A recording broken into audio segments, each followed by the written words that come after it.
If God feels silent, you might be in the middle of an exodus. There is a kind of silence that is harder to carry than any noise. Not the silence of a quiet morning or the silence of a peaceful night, but the silence that comes when you have been praying, really praying with everything you have, and the only thing that comes back is more silence. When you look up, expecting to find something, and find instead an empty sky. When the voice you have built your life around suddenly seems very, very far away. If you know that silence, I want you to stay with me, because what I am about to say might be one of the most important things you hear in this season of your life. You have not been abandoned. You are not being punished. And God has not moved. You might simply be in the middle of a desert. And the desert, as terrifying and disorienting as it feels, is one of the most sacred places in the entire story of the Exodus. Let me take you back to the beginning of that story for a moment. When the Israelites left Egypt, they were not walking into freedom as they had imagined it. They were walking into wilderness, into a vast, unstructured, featureless landscape with no map, no clear destination in sight, and no guarantee of what the next day would bring. They had seen miracles. They had watched the sea part before their eyes. They had walked through on dry ground while the water stood on either side like walls of glass. They had witnessed the impossible become possible with their own eyes. And then the desert. And in the desert, the miracles became quieter. The dramatic, visible, undeniable interventions gave way to something slower, subtler, harder to recognize as divine. Manna appeared in the morning, small, simple, enough for the day, but never more. Water came from rock when they were desperate. A pillar of cloud moved ahead of them. Not a voice, not a vision, not a declaration, just a cloud. Just enough guidance to take the next step without seeing the full path. And the people struggled, not because God had left, but because the way God was present in the desert looked nothing like the way God had been present in Egypt. This is something that almost nobody talks about, and it matters more than I can fully express. The presence of God does not always feel the same, and the seasons where His presence feels the least recognizable are often the seasons where He is doing the deepest work. In Egypt, God showed up in power, in plagues and wonders and dramatic reversals of fortune, in the kind of divine intervention that leaves no room for doubt, no space for questions, no ambiguity about who is at work and what is happening. But the desert is different. The desert is the place of formation, not demonstration. It is the place where God is not primarily putting on a show. He is shaping a soul, and that kind of work is quiet. It is slow. It happens in the ordinary moments, in the small provisions, in the almost imperceptible ways that something inside you is shifting even when nothing outside you seems to change. The silence you are experiencing right now might not be absence. It might be a different kind of presence, one that requires a different kind of attention to recognize. I want to be honest with you about something, because I think you deserve honesty more than you deserve comfort right now. The desert is hard. There is no version of this where I tell you that the silence of the desert season is easy to sit with, easy to trust, easy to interpret as love. It is not. It is one of the most demanding spiritual experiences a person can walk through, because we are wired for response. We are made for connection.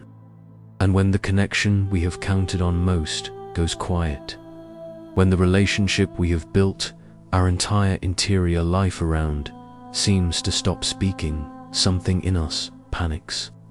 Something in us reaches for explanations. We search ourselves for what we did wrong. We scan our history for the moment things shifted. We ask the hardest questions. Does He still hear me? Did He ever? Was I wrong about all of this? Those questions are not signs of weak faith. They are signs of real faith. Faith that is honest enough to admit when things are hard. Faith that has not retreated into performance or pretense. Faith that is still in the room even when the room is dark. The Israelites asked those questions too. They complained, they doubted, they turned on each other and on Moses. They were not a polished, spiritually composed people moving through the desert with grace and certainty. They were ordinary, frightened, exhausted human beings trying to hold on to something they could barely see anymore. And God never once left them, not in their doubt, not in their complaint, not in their worst moments of faithlessness. The cloud moved ahead of them every single morning. The manna appeared every single day. The presence was consistent even when the people were not. Here is what the desert teaches us about the silence of God that nothing else can.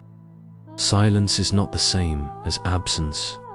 When a parent sits quietly beside a sleeping child, they have not left. When a doctor works carefully and without drama to heal something deep and internal, they have not abandoned their patient. When a guide walks ahead through difficult terrain without speaking, focused, intentional, present, their silence is not neglect. It is concentration. The desert seasons of our lives are the seasons where God is most concentrated on us, most attentive, most carefully at work in the places that noise and activity and constant visible intervention would never be able to reach. The deep places, the old wounds, the hidden fears, the roots of patterns that have run your life for years without your full awareness. The foundations of who you are, not who you perform yourself to be, but who you actually are when no one is watching and nothing is working. That is the work of the desert, and it requires silence to do it. I want you to consider something that might feel uncomfortable at first. What if the silence you have been experiencing is not a withdrawal of God's presence, but an invitation into a deeper form of it?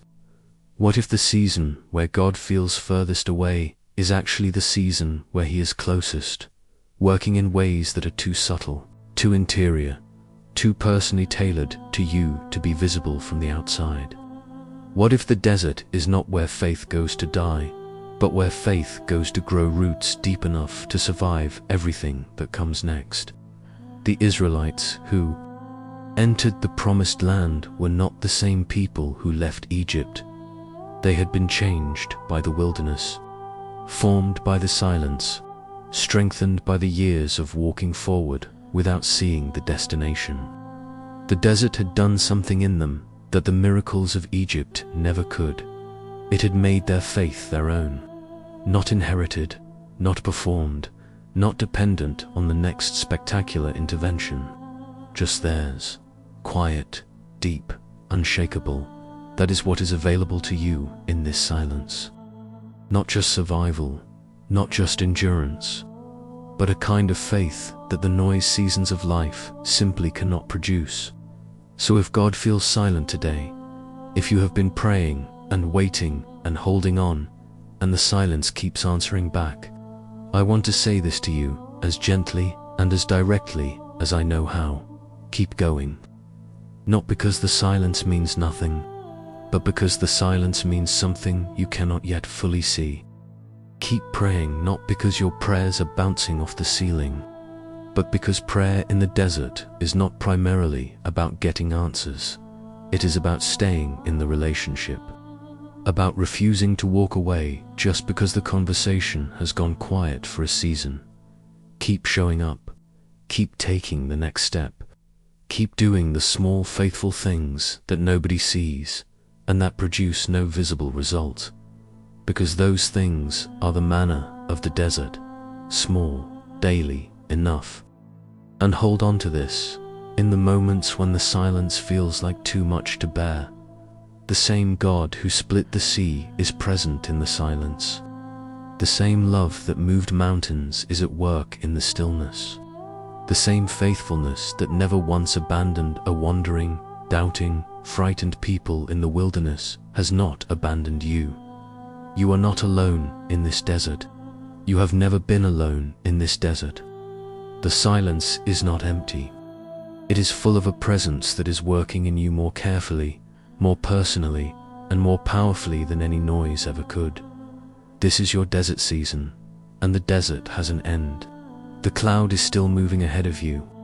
The manna will appear again in the morning. And the God who feels silent is the same God who, when the time is right and the work is complete, will speak again, and when he does, you will have ears that the noise seasons never could have given you. Stay in the desert a little longer, not because you have to, but because something is being built in you here that will carry you for the rest of your life. If God feels silent, you might be in the middle of an exodus, and your exodus is not finished yet.